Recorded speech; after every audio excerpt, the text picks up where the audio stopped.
Betul. harus menangani apalagi meningkatkan kesejahteraan, mengurangi misalnya jumlah orang miskin, jumlah pengangguran, survei. Ya, saya sih berpatokan yang jelas saja. Observasi masyarakat Indonesia. Terlepas dari apakah saya dapat tugas atau enggak di 2024. Yang jelas saya harus milih. Dan saya benar-benar excited, Mas. Oh ya, pemilih pemula Pak ya? Iya, pemilih. Bener. Baru sekali milih.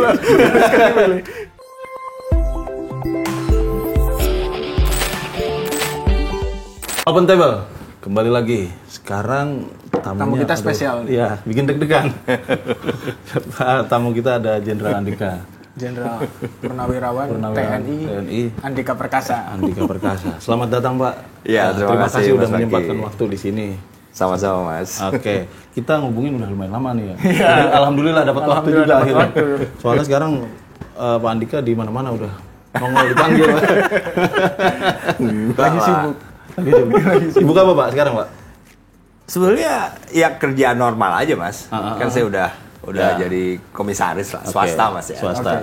Jadi ya itu, tapi juga tidak full time seperti waktu di birokrasi waktu itu. Nggak full time. Karena saya merasa juga harus punya waktu lebih lah sama Hetty, sama anak-anak. Iya. Ngomong kemana-mana bareng-bareng terus sama keluarga. Ini juga ada ibunya juga, ada keluarga di sini. Nah ini agak menarik ini. Yang mau kita tanya, ini kan kalau Pak Andika ini kan pernah jadi Panglima TNI, terus Jenderal dan lain sebagainya. Biasanya kalau kita ngelihat profilnya elit-elit militer itu kan biasanya lebih nonjolin diri sendiri gitu ya. Dan terlihat kaku. Iya, terlihat kaku nih biasanya. Sangar gitu loh dari jauh.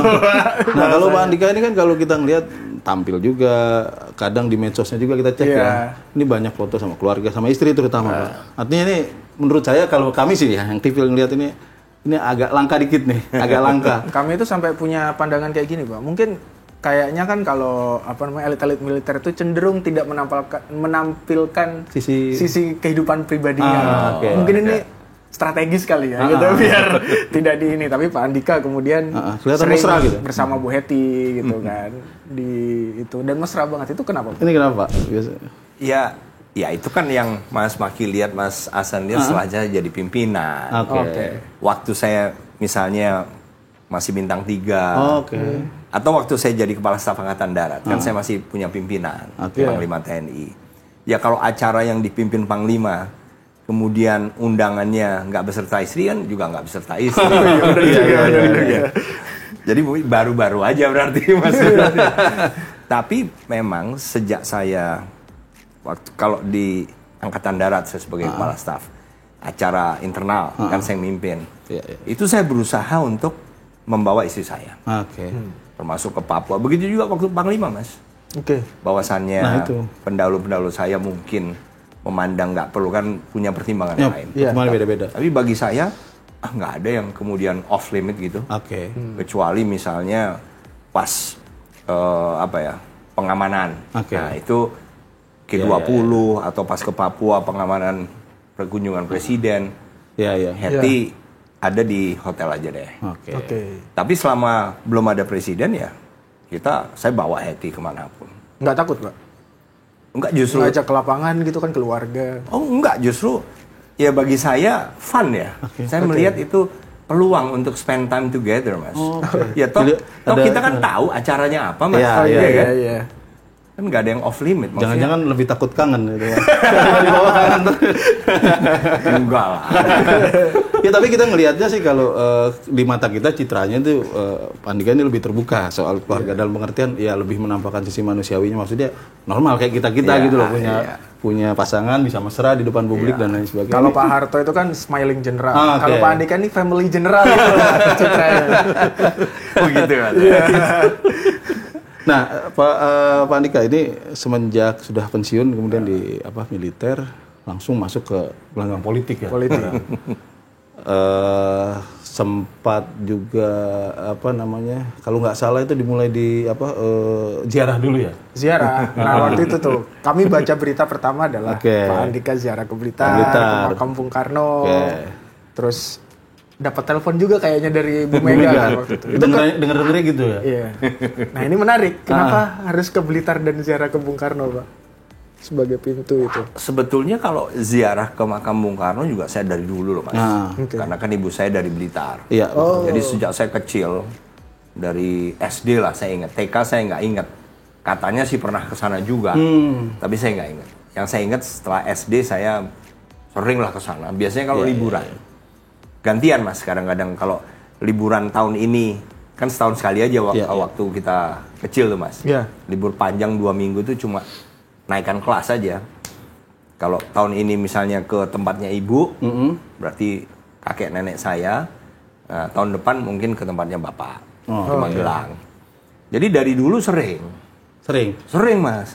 Termasuk juga kan ketemu sama apakah bule, Pak Le, Pak De, terus sepupu saya, ponakan banyak di sana Mas.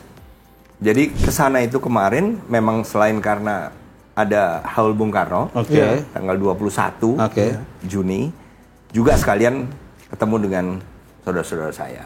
Kalau kita kan emang kebetulan kalau di Indonesia sering lihat politiknya itu politik simbolik gitu Pak. Nah jadi kalau ngelihat Pak Andika tiba-tiba udah selesai, terus ziarah Bung Karno, terus masuk politik, ini kan kita ngeliatnya kayak prosesi simbolik gitu. Begitu bukan sih? Ya sebetulnya, ya pasti ada hubungannya lah Mas ya. Ada hubungannya juga. Walaupun itu sudah sering saya lakukan, tapi memang hubungan itu juga tidak bisa dilepas. Ya benar. Ya itu tradisi kita memang. Semua orang melakukan itu. Cuma pertimbangannya apa Pak? Masuk politik itu langsung, kan cepat tuh habis purna tugas terus kemudian masuk politik langsung. Kenapa itu? Iya, kan yang penting saya sudah berhak Mas sebagai warga negara biasa sejak 1 Januari Mas. Pensiun 1 Januari. Maka saya sudah seperti Mas Maki, sudah seperti Mas Hasan. Jadi saya bisa juga bergabung dengan partai politik, kemudian juga bisa ikut memilih pertama kali dalam hidup saya nanti ini tahun depan ini Mas. Ya menurut saya bukan soal cepat atau lambat, tapi saatnya saya sudah bisa menjadi warga negara biasa. Saya nggak mau buang waktu. Tapi kan harus tetap produktif.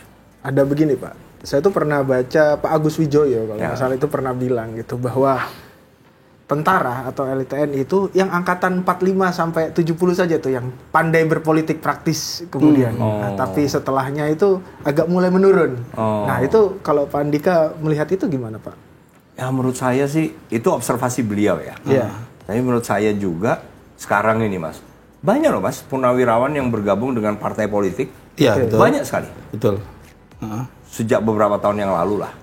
2019 saya tahu persis. Sekarang lebih banyak lagi. Dan mereka diterima dengan baik di partai-partai. Gitu. Dan bahkan kita tahunya karena memang mereka running legislatif ya. Betul. Sehingga mereka sudah didaftarkan. Jadi kelihatan di situ datanya. Jadi menurut saya itu kan hak politik. Betul. Kita sebagai warga negara biasa Indonesia punya hak itu.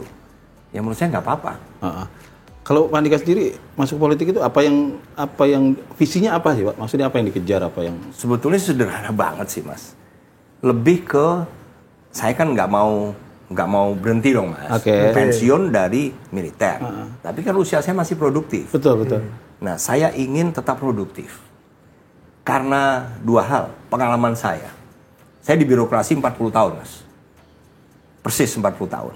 Sehingga birokrasi berarti kan pemerintahan nih Mas, eksekutif. Iya, betul.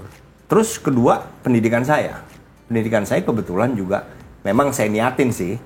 Saya niatin lebih untuk public policy, public administration atau kebijakan publik. Itu kan juga ilmunya eksekutif. Ilmunya eksekutif. Nah, jadi pengalaman sebagai praktisi dan pendidikan, knowledge saya, maka saya akan lebih maksimal kalau saya ditempatkan di eksekutif. Jalankan sendiri. Langsung kasih tantangan sendiri gitu. Makanya kalau yang paling pas karena saya akan lebih optimum ada di eksekutif ya kenapa nggak saya masuk saja sekalian dalam sistem politik nasional yang kemudian akan membawa kita ke eksekutif. Dan pengabdiannya jadi lebih luas kemudian tidak hanya di lingkungan militer kan kemudian.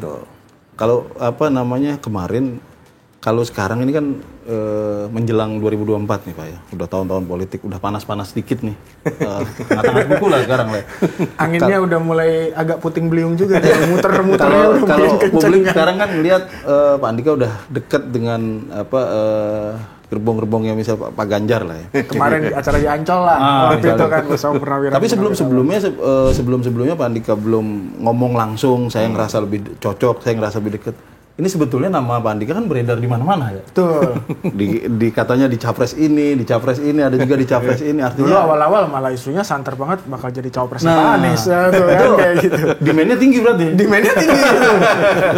Itu betul Pak, sempat beredar di mana-mana tuh nama atau itu memang demand aja? Ya kan saya nggak tahu. Disebut orang itu ya, dinominasikan. Itu kan terserah mereka yang mau ngomong, kalau saya kan enggak lah. Tapi secara terbuka Pak Andika sekarang kan udah bilang bahwa menurut saya kayaknya paling klop ini Ganjar nih ya. Iya. Itu kenapa Pak alasannya? Kenapa Pak? Wah, ya, banyak sih sebenarnya Mas.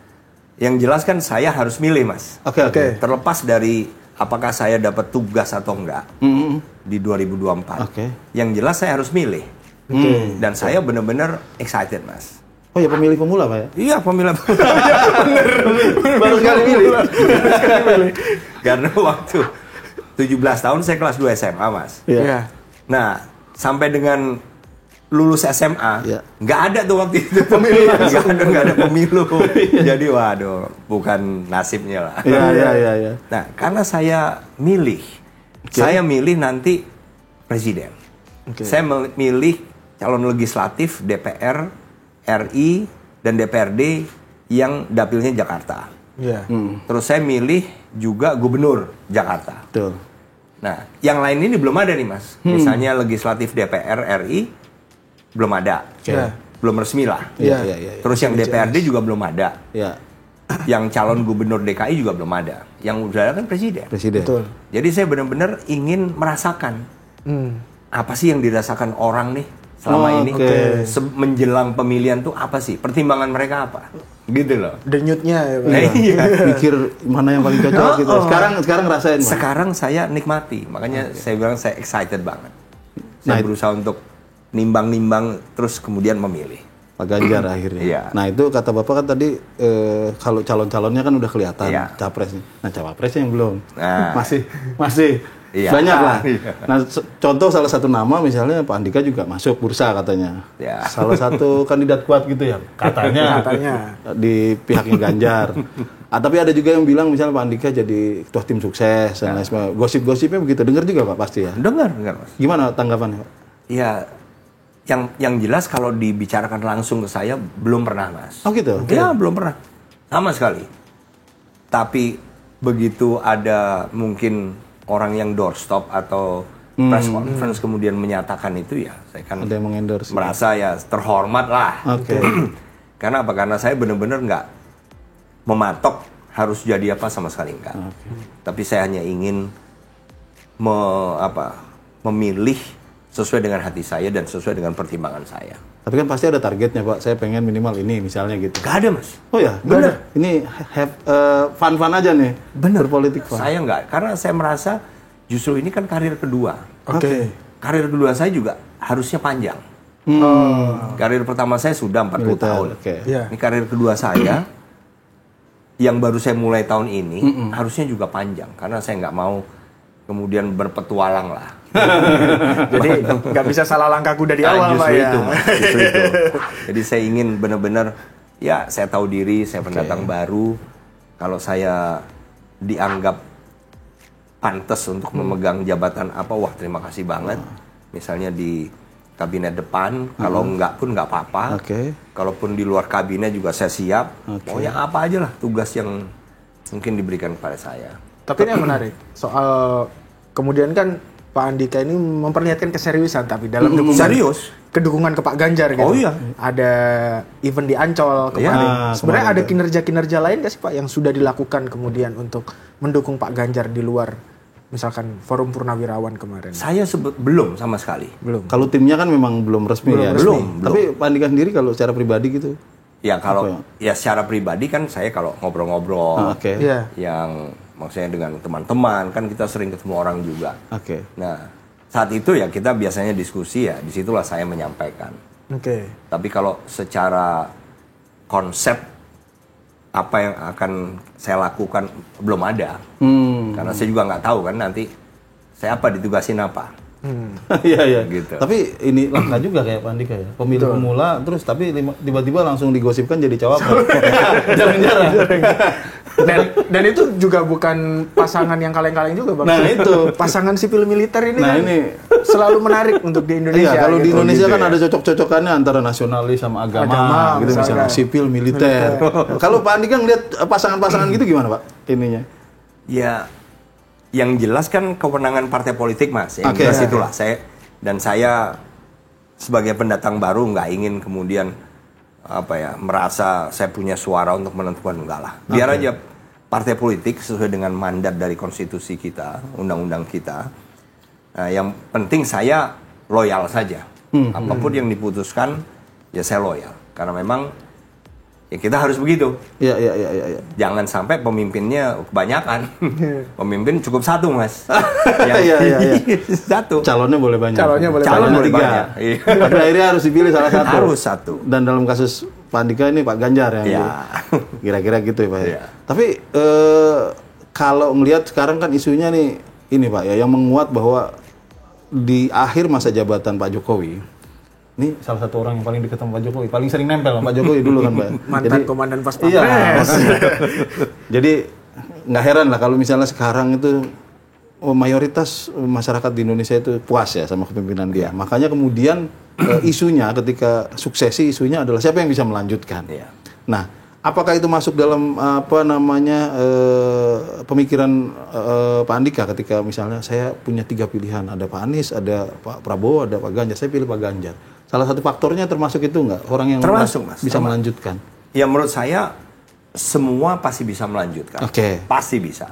Dan juga mau nggak mau harus melanjutkan. Karena apa? Karena nggak ada menurut saya pimpinan nasional yang kemudian mau diukur jelek. Oh iya. Begitu mereka dipilih, pasti langsung, jangankan begitu dipilih, sebelum dipilih aja kan sudah janji. Iya. Iya kan? Janji apa yang saya lakukan untuk meningkatkan lah. Kesimpulannya itu. Jadi begitu dipilih pun nggak bisa lepas juga dari apa yang sudah diraih, sudah di-achieve oleh pemerintahan sebelumnya. Betul. Dalam hal ini pemerintahan Pak Jokowi. Jadi menurut saya melanjutkan itu harus. Nah, Mas Ganjar 2 kali, Mas. Maksudnya 2 kali periode memimpin Jawa Tengah. Ya, itu levelnya provinsi. Tapi kan juga mirip-mirip. Karena kan semua aspek itu ada. Walaupun ada yang tidak dimiliki pemerintah provinsi. Tapi hanya dimiliki pemerintah pusat itu ada. Tapi menurut saya itu sulit, Mas. Jam terbang.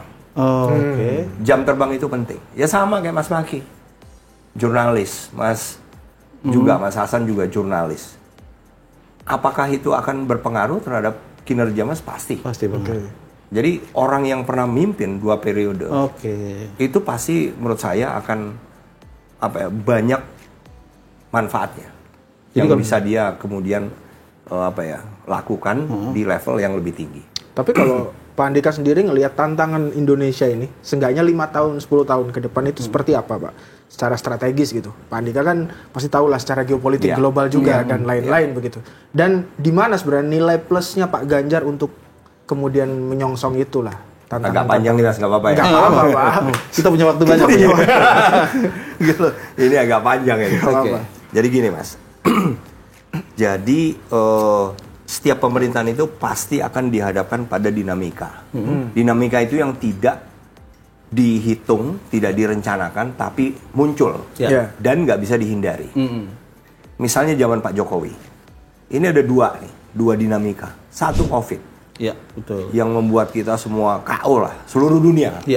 Yang kedua perang di Ukraine. Masalahnya bekas dari 2 dinamika aja, ini sampai sekarang belum pulih. Masih terseok dunia. Sekarang ini inflasi itu masih tinggi, Mas. Dirasakan bukan hanya oleh kita tapi dunia. Kita kan inflasi biasanya tidak setinggi sekarang. Meskipun tergolong terkontrol sebenarnya dibanding negara lain. Kalau di Indonesia Kita lumayan. Iya. Kita kan 4%-an nih Mas. 4%-an ya. 4% dan sampai dengan 5 tahun ke depan itu ya di 2028 itu kira-kira 3,96. Yeah. Jadi ya mirip-mirip 4 lah. Mirip-mirip rata tapi turun dikit. Nah, itu inflasinya. Tapi dunia kan lebih parah. Parah, babak belur semua. Lebih tinggi dari kita, Mas. Amerika belasan persen. Amerika 8%. 8%. 8%. Sempat belasan di waktu pandemi kan. Pertama sempat 17. Oke, ya. Jadi 8%. Eropa Barat semuanya, UK 9%. Iya. Jadi negara-negara maju yang ekonominya lebih besar pun juga masih harus bergelut ya. Iya. Terus juga misalnya kenaikan energi. Energi semua tuh. Natural gas, kemudian petroleum, nikel, kemudian misalnya coal, batu bara, semuanya naik. Average kira-kira rata-rata ini 3 kali lipat udah naik, Mas. Petroleum sekarang masih sekitar 85-86 dolar per barrel. Yang ujung-ujungnya juga akan membuat harga BBM kita juga naik karena kita kan masih import. Iya. Kemudian akhirnya transportasi kita masih harga makanan yang mengandalkan transportasi pakai BBM juga pasti naik semua. Nah, kita bisa bagus, artinya ya kita terdampak. Tetapi pertumbuhan ekonomi kita sekarang sampai dengan 5 tahun ke depan kira-kira antara 4,8 sampai dengan 5%. Lebih rendah dibandingin beberapa waktu yang lalu. Tapi masih bagus, Mas. Kondisinya memang masih bagus. Dunia cuma 1,8%. Kita sampai dengan 5%, 4,8 sampai 5 udah bagus sekali. Proyeksi dunia paling tinggi cuma 2,1%. Gitu. Karena sekarang 1,8 dan dia pelan-pelan, nggak tahu 5 tahun ke depan diperkirakan 2,75. 2,75. Itu diperkirakan. Jadi sebetulnya prestasi dari pemerintahan Pak Jokowi itu udah bagus sekali. Nah, kemudian bagaimana nih pemerintahan ke depan? Nah, iya. Pemerintahan ke depan, pertama jelas Ukraine masih belum selesai.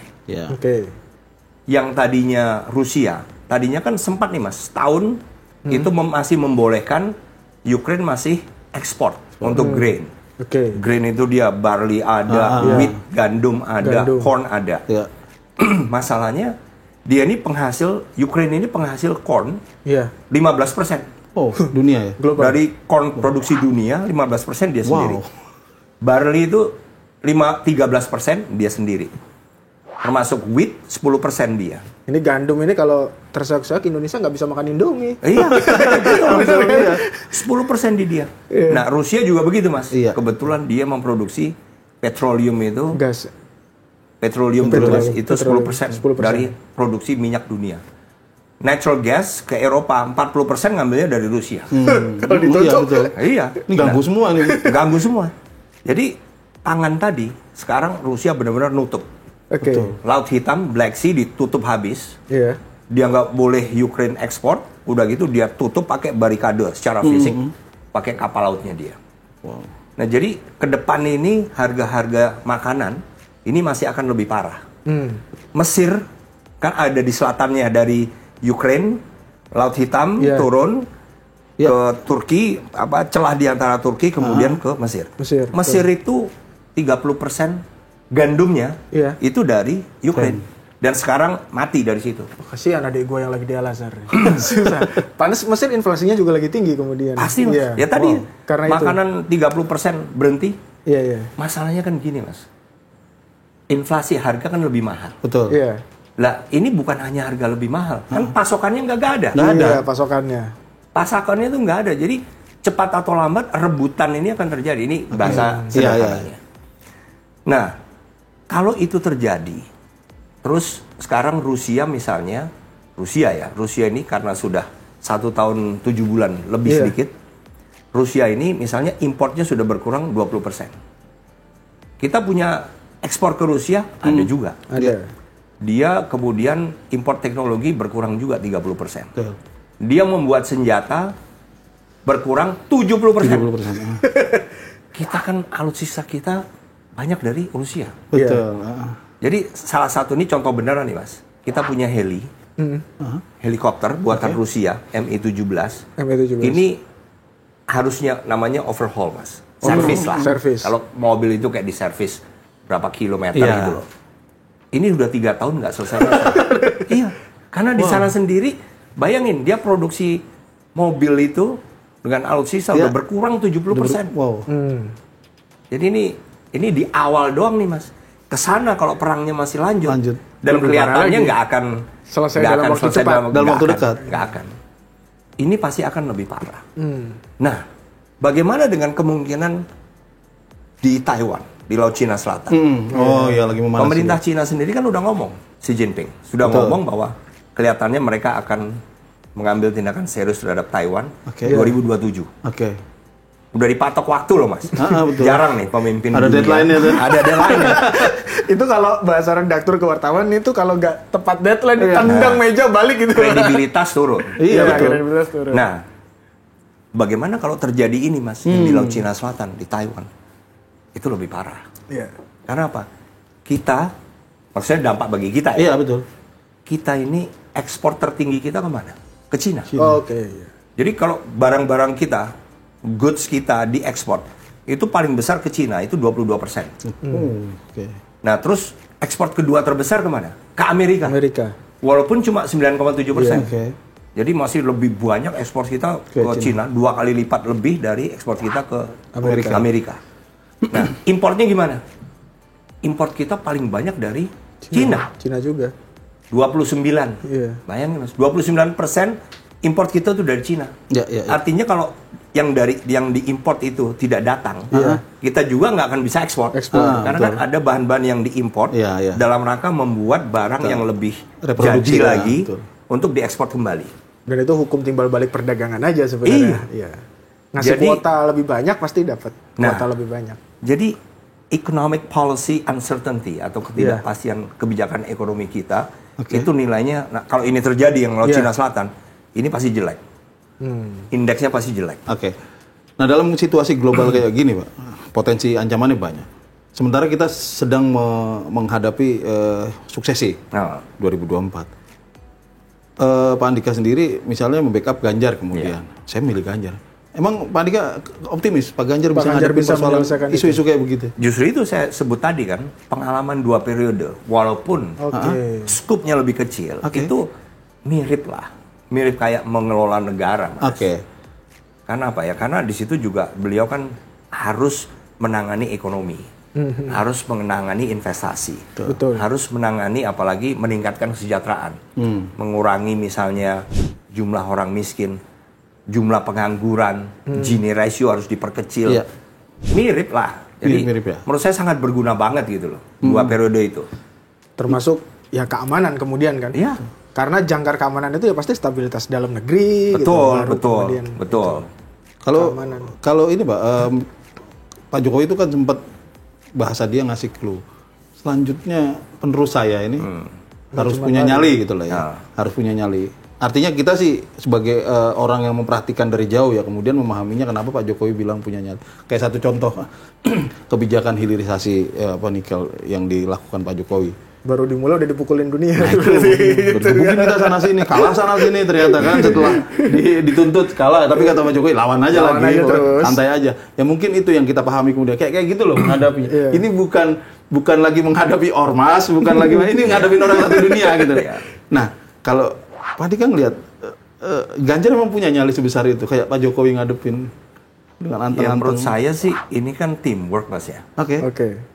Menurut saya, pemerintah itu kan teamwork. Makanya selain presiden wakilnya, juga kabinet yang membantu. Jadi menurut saya ini yang harus selalu dimanfaatkan. Keputusan seorang presiden itu kan juga pasti berdasarkan masukan-masukan.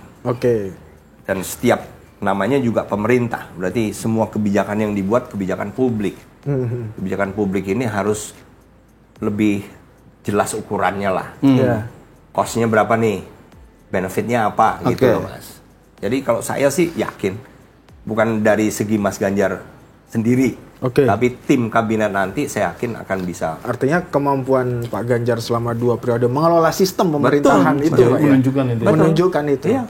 Karena juga Mas Ganjar 2 periode kan saya melihat ukurannya naik kok.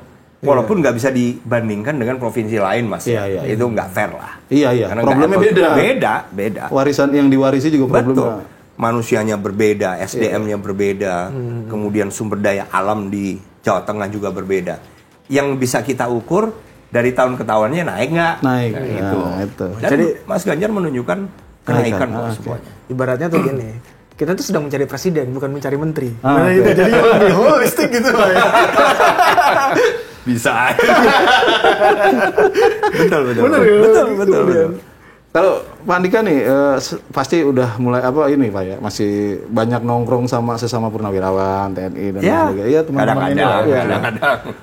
Kalau di ini mereka ini kan sama-sama pemilih pemula mereka nih. Pemilih pemula sama kayak Pak Andika. Kalau di mata mereka setahu Pak Andika gimana? Pandangannya ke 3 orang capres ini sejauh ini? Ya, saya nggak punya ukuran yang jelas, Mas. Oke. Karena kan ukuran itu bagi saya yang jelas itu survei. Oke. Ya, saya sih berpatokan yang jelas saja. Oke. Observasi masyarakat Indonesia.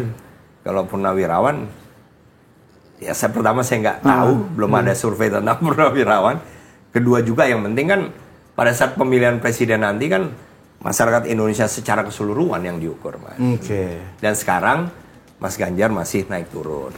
Oke. Walaupun terakhir ya Rebound. sedikit leading lah. Oke. Tapi kan kalau kelihat balik lagi acara Ancol nih Pak, itu kan kalau ngeliat sebenarnya purnawirawan di situ tuh cenderung kayaknya nerima gitu ya. Iya, yang bisa diterima elit gitu loh, ya. artinya bintang 3 ke atas gitu, bintang 2 ke atas gitu, kebanyakan yang ke situ dengan posisi penting gitu dulu. Ya, dan ingat purnawirawan itu bukan hanya perwira tinggi, Mas. Oke. Perwira tinggi itu yang bintang-bintang. Oke. Yang lebih banyak jumlahnya justru Yang bintara, tamtama, dan perwira menengah. Jadi menurut saya kok itu tadi, Mas, lebih baik kita ngukur yang survei nasional saja. Oh, Karena nasional ukurannya saja. gampang kan. Oke. Dan saintifik gitu ya. Iya. Jadi mertua saya pan dari dulu pasti juga mengamati yang dari mulai saya sejak kawin naik perlahan-lahan pasti kan juga dilihati cara pengambilan keputusan saya. Iya. Dan kayaknya sih beliau yakin lah saya mengambil keputusan itu sangat matang lah.